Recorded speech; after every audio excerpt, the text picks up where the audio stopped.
Today, I'll be sharing a recording of a live training session that I did with a group of pretty new final expense agents. And if you follow the tips that I show in this video, not only will you never have issues with debt, but you're gonna be able to keep more clients on the books for longer than like 90% of all the other final expense life insurance agents combined. Woo, woo, woo. I also go over easy ways to get free leads, when to door knock versus like calling to set appointments, tips on door knocking and appointment setting.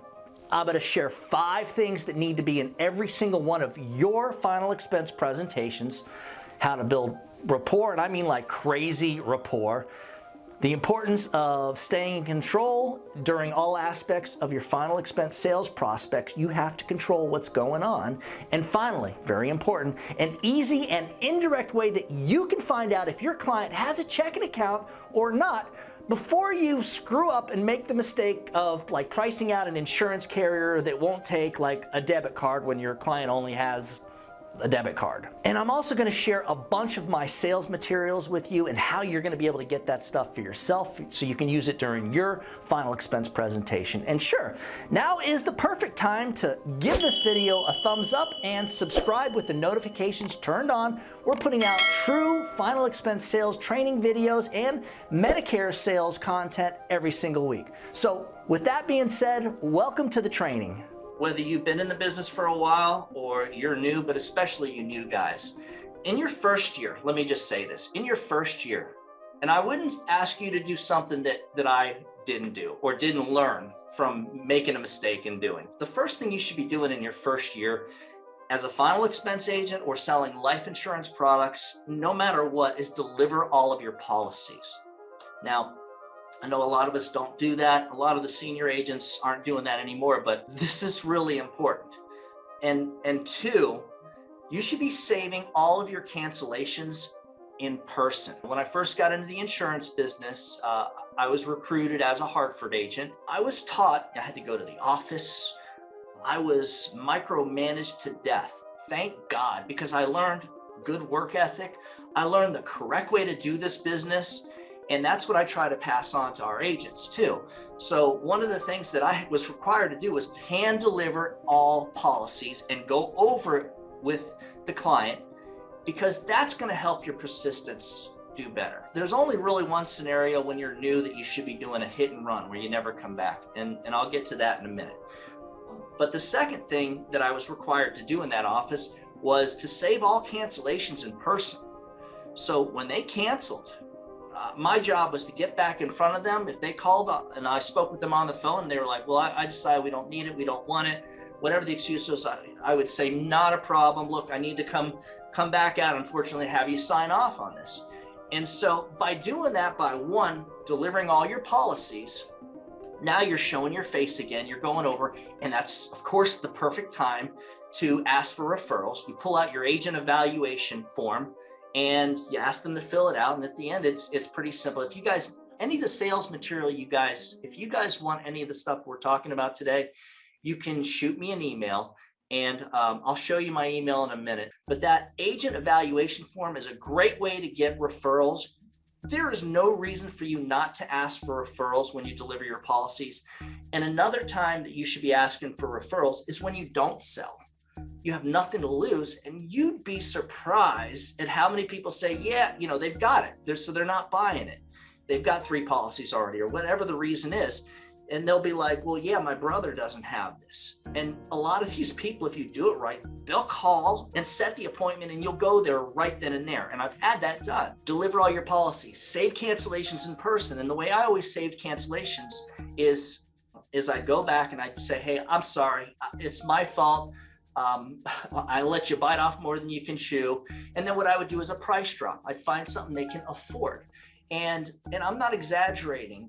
Probably 80% of these sales I would be able to save, excuse me. So go in person to save your cancellations. I promise you'll save at least half of them. If you try to do it over the phone, they're going to get rid of you. That is the big mistake.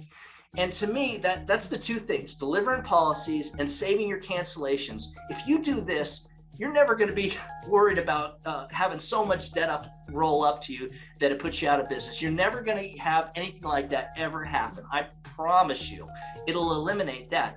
But even if those of you who have been doing this for a year, I mean, if you think about it, I guarantee a lot of you guys don't do that or never even done that. When you're new, you need to do that. The third thing, and this is something that I learned, it's important to communicate with your client, with your clients after you've sold them. You can't just let them go. So now you're delivering the policy. That's great. What we did when we first got in the business, we didn't have a regular CRM. We used send out cards. So my first couple of years, what we would do is right around the holidays, we'd send everybody a holiday card, and on their birthday, we'd send them a birthday card too. So now there are CRMs that can do a lot more for you. It's really important. It's something that I kind of wish I had done before, because get into Medicare, because now that, you know, my wife and I are getting into Medicare sales, we realize we've got all these clients, we got to put them on the CRM to make our life easier. And if you're selling Medicare, you need to have them on a CRM, because every maybe 3 months, they should hear from you, whether it's a text, whether it's an email, whether it's a voice drop, you know, where it goes right past the ringer and just goes into their voicemail. To me, that's pretty cool, because now they're hearing from you regularly. Those of you, most of the people I'm thinking on this call, at least some of you guys, aren't selling Medicare yet for whatever reason. So now that you've got the clients on the CRM, they're ready for you to go and cross-sell Medicare Advantage to. These are easy, super lay-down sales. And now you're able to send everybody messages. I know Ruben was telling me, you know, he uses the CRM, and he does the thing where he's sending out messages, and he's saying he's getting calls from his clients saying, yeah, I want to talk to somebody about Medicare. I mean, they're calling him. So that's how this thing works. And Ruben, I don't know if you're on the call today. I know my wife, Mariana, is riding with you today. And that's the fourth thing I want to bring up. If you're new at this, or even if you've been doing this for a while, you need to get in the car with a producer. Whoever your upline is, speak with them about it. Ask me. I'm not really in the field so much anymore, but I can connect you with somebody. Because what happens is this: once you ride with a producer, it can change everything, even if you're already selling. I'll give you a perfect example. I had an agent a few years ago. He was selling final expense part-time. He was going to college. He was going to school to be a fireman. That was his goal. He was very transparent about it. He was like, I don't want to do insurance. That's just for me to do part-time to make money. And so he was really good. Part-time, the guy was killing it. He was making around 8 to 12 sales a week, really crushing it. So I finally got him to come and ride with me. And the next week, he broke my personal all-time daily record, which was 12 applications in one day. He did 14. The guy's doing a bunch of sales every week, doing really good. He rides with me, and then a week later, he sees what I'm doing and goes, wow, I want to try that, which is a lot of the stuff that your upline guys is already talking to you about. Using an appointment setter, getting a family member, teaching them how to set appointments for you, getting more leads, working as a team so that you're in the field, killing it full time, and they're working with you from their office, making sure you have plenty of appointments booked, letting you know if there's an issue with an appointment, and if there's cancellations, they're refilling them for you. So by using a system like that, you could do really, really, really good in our business. Get in the car with a producer. I know Mariana, my wife's going to be riding with Ruben for the next couple of days. That's for the Medicare stuff, because we've never sold Medicare, and we do want to sell some. And I'll be riding with him in a few weeks. I don't think I've told him that. If he's on the call, I think I just invited myself. Looking forward to it, buddy. All right. Thank you, Rubes. So let's talk a little bit about the process for you new agents out there. One of the first things that I learned when I got in the insurance business was that you have to be enthusiastic through all aspects of the business. Whether you're calling to set appointments, you got to have energy and excitement. Whether you're door knocking, you got to keep that energy and excitement, and especially when you're making your presentation, it changes everything. Also, you got to have leads. So let's go. That, to me, that's the first appointment. To me, we do better once we commit to a weekly leads program. And for me, for a new agent, a lot of new agents start with around 20 leads a week, direct mail. I would even suggest starting with 30 plus leads. And of course, you know, we always say we've got Facebook lead vendors. Kevin's got leads for like around $11 each. And you can use them, work the crap out of them until your weekly fixed cost direct mail leads start coming in. Second, if you're a new agent, and this is something that it keeps getting brought up, it's something I get asked all the time from agents that aren't even with us, that maybe watch, you know, my YouTube channel or what have you. What do I do when I get the leads? If you're new, you need to become a master at door knocking. My suggestion, and this is what everything I'm suggesting to you is stuff that we've done, Mariana and I have both done. So we suggest you do it too because it works. Become a master for at least your first couple of months. Only door knock your leads. Get really, really good at it. Third, phone days. So now that you've been door knocking, you want to start calling to set appointments. To me, on your phone days, and this is another thing people ask, like, how much should I call? How many phone calls should I be making? When are the best times to call? To me, on your phone days, you should be dialing through your leads. And this may sound high, but this is what we were doing when we were rolling out there full time. You should be dialing through your leads 8 to 10 times each. And with your leads, like double tapping or triple tapping. So you call Mrs. Jones, she doesn't answer, hang up, give it a 5 count, and hit redial. Do the same thing, maybe twice the first time you call, go through all of your leads that way. And then on the second round, maybe do a triple tap. They will answer. They're going to sit there. Guys, think about what happened last year with all these telemarketers, with the virus and everything. The telemarketers really destroyed the telemarketing leads. I mean, they really did by just beating them to death. So people, they don't want to answer the phone. I don't want to answer the phone. If I see a number that like just over the weekend, Saturday, I got a call from a New York number. I'm like, it's got to be a telemarketer. I don't even answer if I don't know who it is. You think our clients are answering? They're not either. It's important. If you want to get them to answer the phone, you got to beat them to death. You got to make them think maybe there's a problem. Maybe I should answer it. Okay. You really do.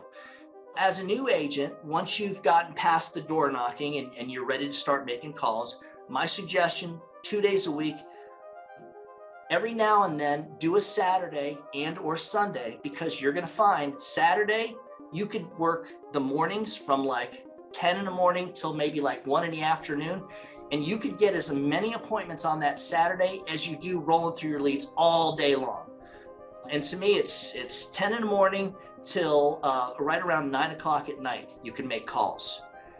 Saturday is good, and Sunday evening. FYI, when I was a Hartford agent, I had to come in the office every 5 days a week, make some calls, but my phone day was Sunday night. It was messed up. I had to come in from 3 to 9 o'clock, whether the Dolphins were playing or not, it didn't matter. I had to be there to call the leads. And the thing I learned was Sunday evening, you could do the same. You can call from like 4 to 8 o'clock. And a lot of times you'll do just as good as you do like on a Monday, calling all day long. So those are your pro tips right there. And of course you should be in the field. To me, if you're new, you should be in the field at least 4, I want to say to 5 days at least. If you're brand new and you're trying to cut through the learning curve, you're better off really, you should be doing something 6 days a week. You really should be. If you're either on the phone all day or in the field all day. Which brings me to number 5, a bad habit. The worst thing you can do, and we do this, we teach ourselves certain things just by doing certain habitual behaviors. A big fail to me is you got your leads, it's 12 o'clock in the afternoon, now you're going out to do your door knocking, and then you finish up at like 4 or 5. You're doing these half kind of day things. That is the worst thing you can teach yourself to do. My suggestion is to have phone days. And if you're not calling, then you should just have your door knocking days. You have phone days and field days. Your field days, you really need to be working full time on those days.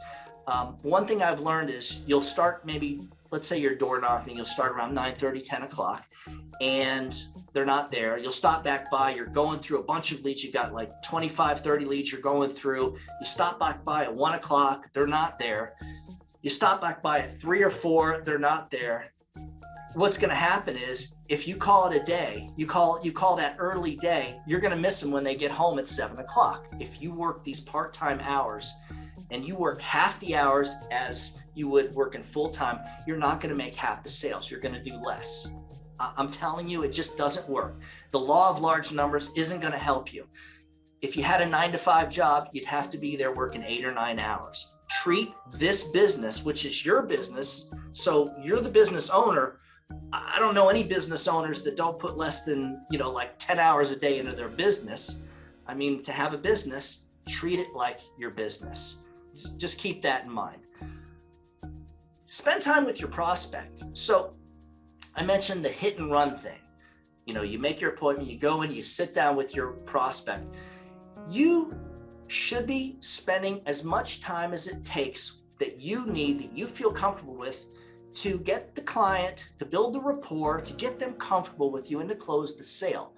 Now, to me, the hit and run, and I use this term because hit and runs happen if you've got someone helping you set appointments, or if you're working like 40 or 50 leads and you're getting a lot of appointments in a day. At one point, I was doing around 12 appointments in a day. So I couldn't spend an hour with the client. It wasn't happening. I would do these hit and runs. My average time in the house would be 30 minutes, but that was after I became really talented at building rapport. So I was able to do it quickly. And I also would use a little bit of the neuro-linguistic programming that I learned to help them to trust me quicker.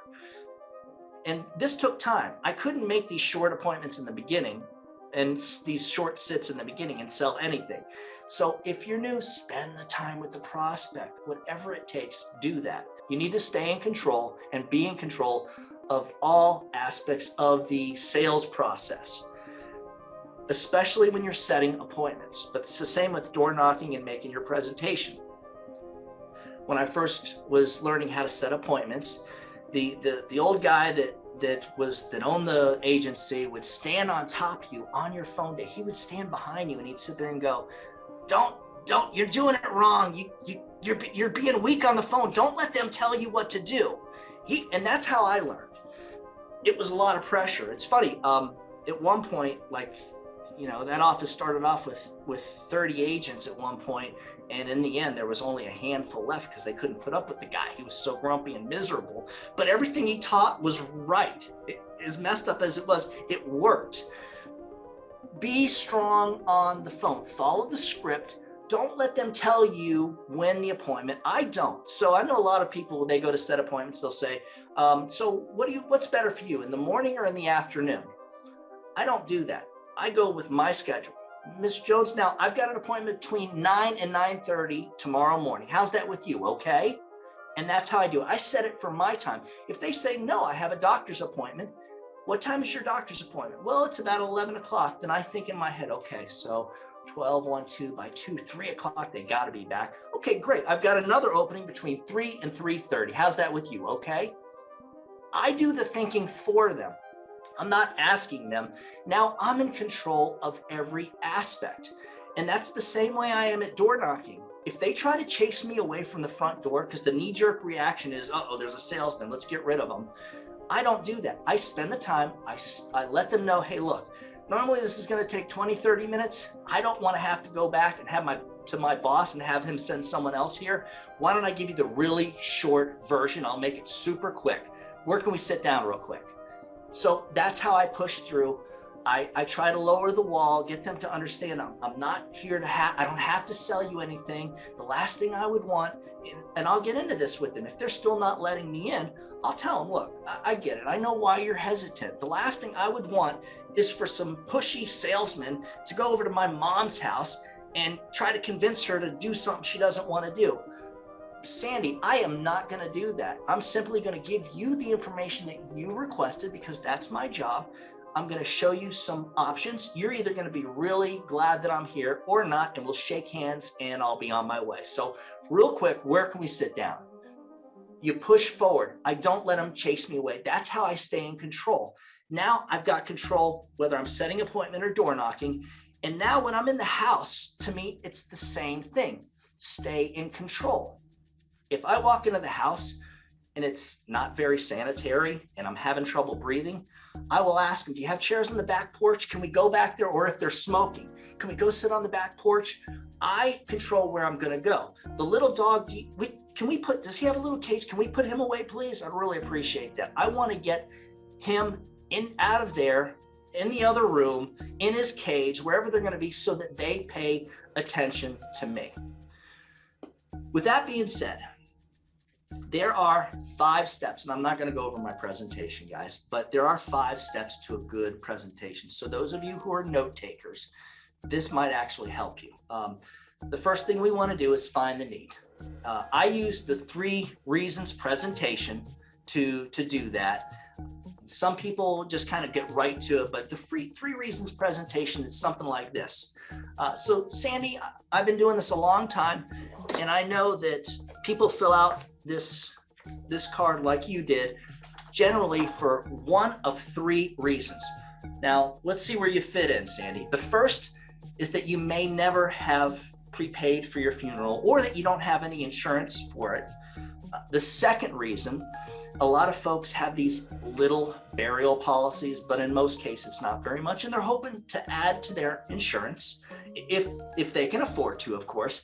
And then the third is the person that maybe has that all taken care of, but at the end of the day, they just want to make sure that their family doesn't have to come out of pocket, when you pass. Sandy, of those 3, where do you fit in?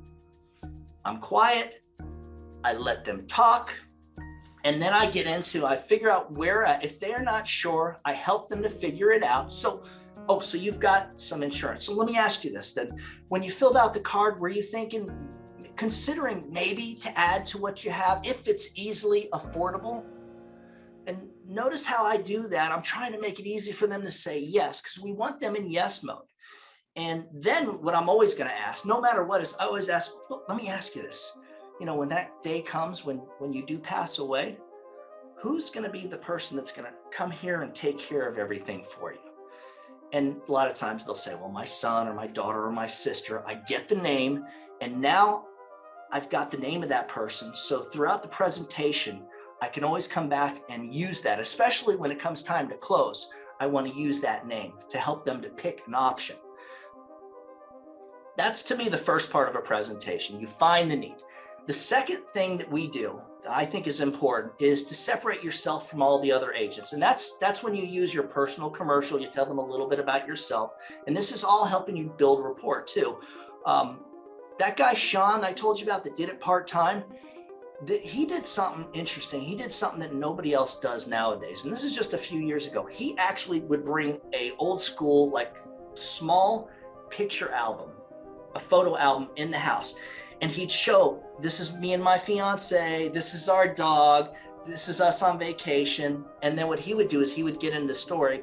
This is my uncle and aunt. Now, my uncle, unfortunately, he passed a year ago, and he didn't have the insurance. And it was a real mess for the family.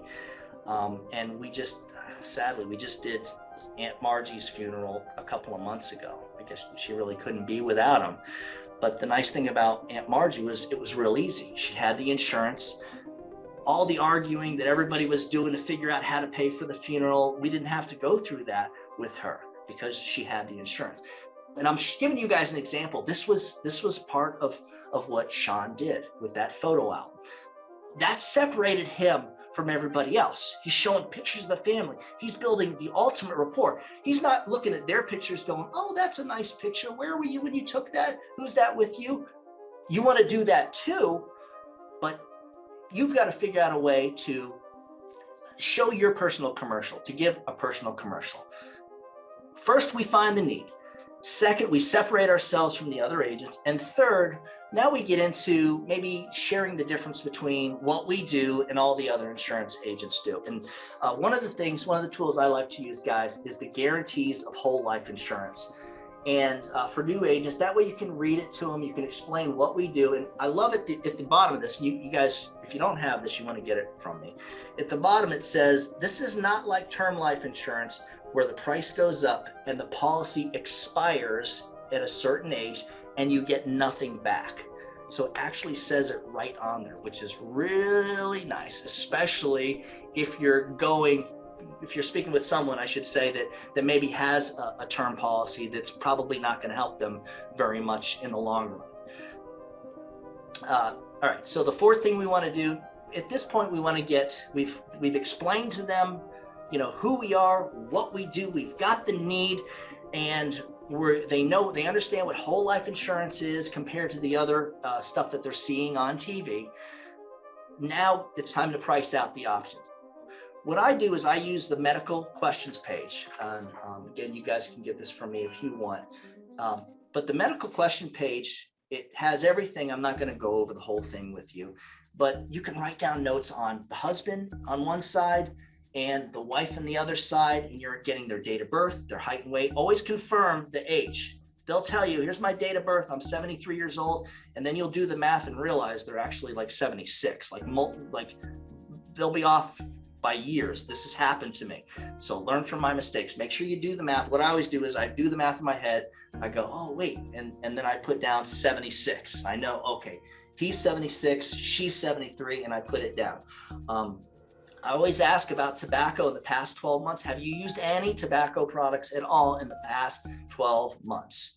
So that way I ask, because that's how the questions are going to be on all the applications. And then I get into the health stuff, stroke, all the way down to COPD. And when I ask about COPD and they say no, I ask them, well, have you ever been prescribed an inhaler? You're going to get clients that'll tell you I have no breathing problems.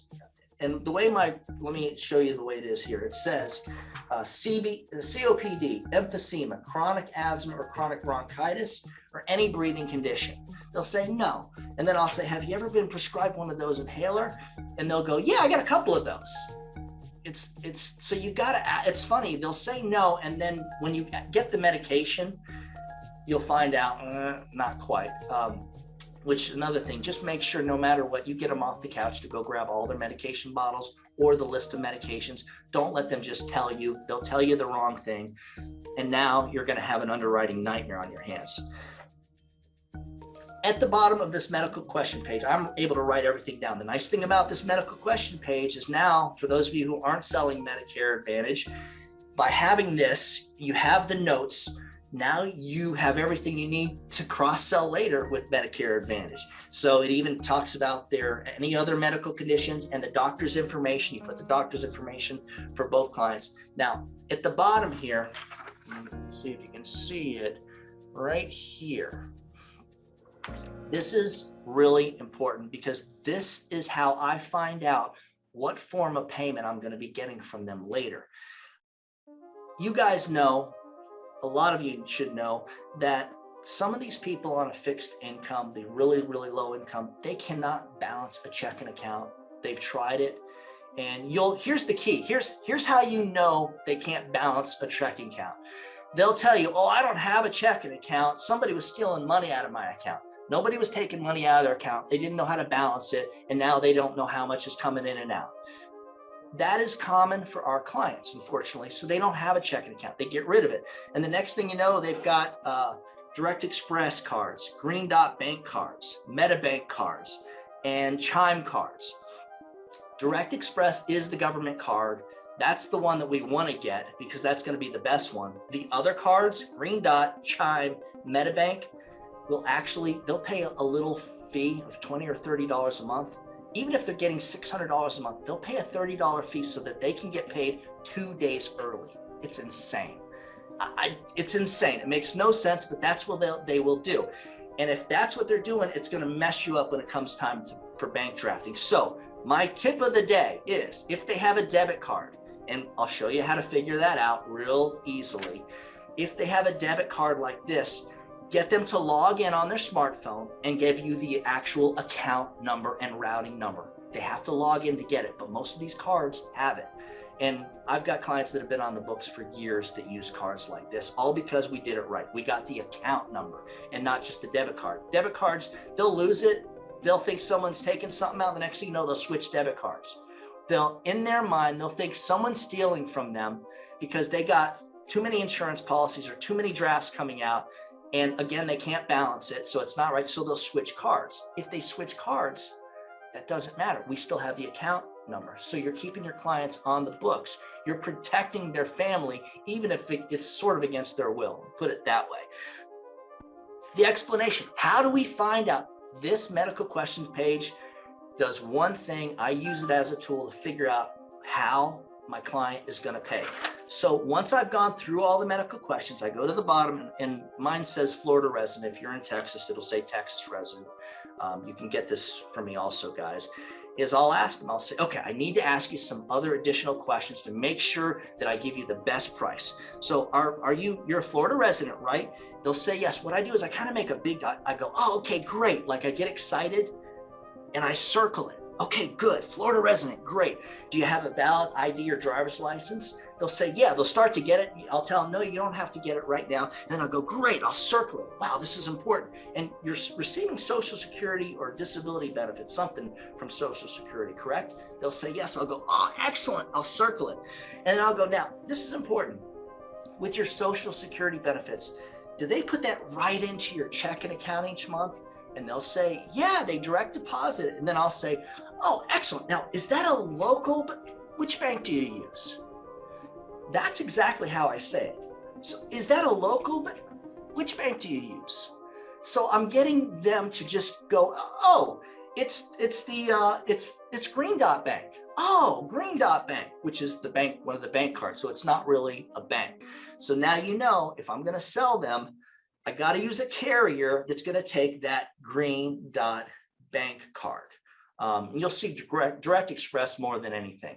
So now you've got everything you need written right here to pivot. So, oh, I was going to sell them Royal Neighbors, but Royal Neighbors isn't going to take that. So, ooh, Prosperity will take the Direct Express card. So now you know how to pivot. So to me, there's 5 parts. If you do all of these things in your presentation, then you're going to be fine. I'll repeat them. You find the need, separate yourself from the other agents with your personal commercial or using a photo album, explain the differences between what we do, term life and UL and all the stuff they're getting the phone calls from, so that you're separating yourself from everybody else. 4th, you want to price out the options. That's where the medical question page comes in. And 5th, you need to close the sale. And so that's where I think a lot of agents lack. That's where you want to maybe do the most work at the end, because you have to have a smooth close. You have to have your close that you say exactly the same way that works that other agents are doing. That way you're not blowing easy sales, because if you don't close right, you could get someone who's actually interested who won't take the darn insurance, and you'll get a lot of those too. And with that being said, let me just make one more point. You should, if you've been doing this for 3 weeks, 3 years, or 30 years, you should definitely record yourself. I'm going to give you 2 quick stories of how recording myself changed things for me. The first was back when I was a Hartford agent. The old man standing over my back saying, you got no energy and excitement. Well, for the first couple of months, guess what? I wasn't selling much. And I'd come in and I'd be like, oh yeah, oh no, I couldn't close her. The lady, they'd ask me, did she have other insurance?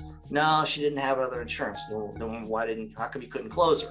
Well, she just said she had to think about it or whatever it is. And he would always say, you don't have energy and enthusiasm. I know what you're doing wrong. Have you recorded yourself? And then I would say, no. Why not? Well, because it's uncomfortable having to pull out. Back then we had a little recorder, with the tape in it. It's uncomfortable to have to pull that out. So now you can just keep your phone in your shirt pocket and hit record and record it.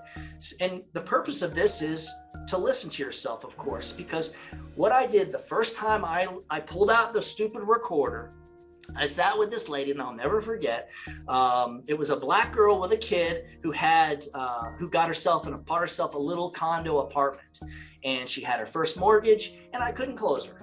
And I came out of the house and I pushed play on the way back to the office or wherever I was going, and I listened to myself, and I realized I sounded horrible. I was monotone. There was no energy. I thought I was better than what I listened to. I hated it. I'm listening to it going, oh, I don't want to hear that. That can't be me, right? We don't like to listen to ourselves, but this was horrible. And I thought I was doing pretty good too. I was still making some sales.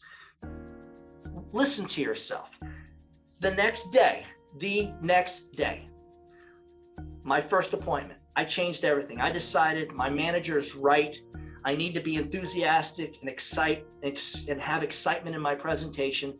So instead of being monotone like this, I started making my presentation like this, talking to the client. And I remember standing up and showing her when we were selling a universal life product at the time. And I was explaining how the interest rate could change. And I was doing this and doing all this and while I was making the presentation, the lady was at one point started giggling at me.